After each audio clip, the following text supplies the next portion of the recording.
สบายดี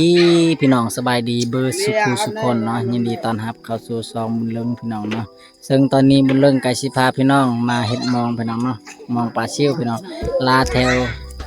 ห้วยนี่แหละพี่น้องเนาะนี่มากับเบาป่วยพี่น้องลากาลูกชายพี่น้องเนาะเอาพี่น้องไปติดตามรับชมกันว่าสิได้หรือบ่พี่น้องไปเอาพี่น้องตอนนี้ครับก็ยายมองเป็นทีมห้อยพี่น้องเนาะหาสิทายย่อๆพี่น้องเลยเนาะตอนนี้เราก็ได้ปลาพี่น้องปลดปลาพี่น้องเลยปลดปลากับหมู่เพื่อนและกาลูกในพี่น้องเนาะลูกว่าสิปลดน้ำก็ให้ลูกปลดพี่น้องเนาะให้ลูกปลดว่าปลดบ่ได้อีกพี่น้องเนาะตอนนี้เราก็ล้างปลาให้สะอาดพี่น้องแล้วก็ใส่หมักเผ็ดที่เราตำพี่น้องเนาะ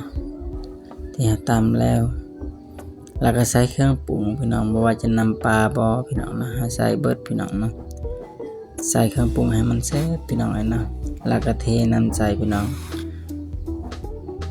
ตอนนี้ก็ดังไฟลุกแล้วพี่น้องเนาะลุกแล้วก็สิปรุงหม้อเลยพี่น้อง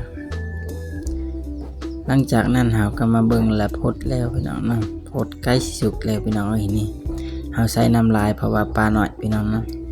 เพื่อจะกินเองพี่น้องเอ้ยแล้วเราใส่เครื่องปรุงแล้วเราก็ยกหม้อเนาะหรือว่าปรุงหม้อพี่น้องตักใส่จานพี่น้องเอ้ยเนาะตอนนี้ก็เรียบร้อยพี่น้องเนาะแล้วเราก็ให้ลูกกินก่อนพี่น้องเนาะลูกกินก่อนพี่น้องผักก็กินพี่น้องเอ้ย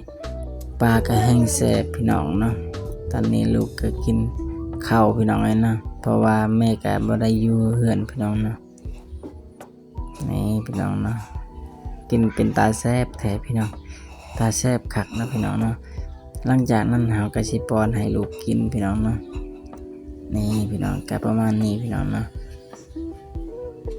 เอาพี่น้องสำหรับวิดีโอนี้ก็ซ้ำนี่แหละพี่น้อง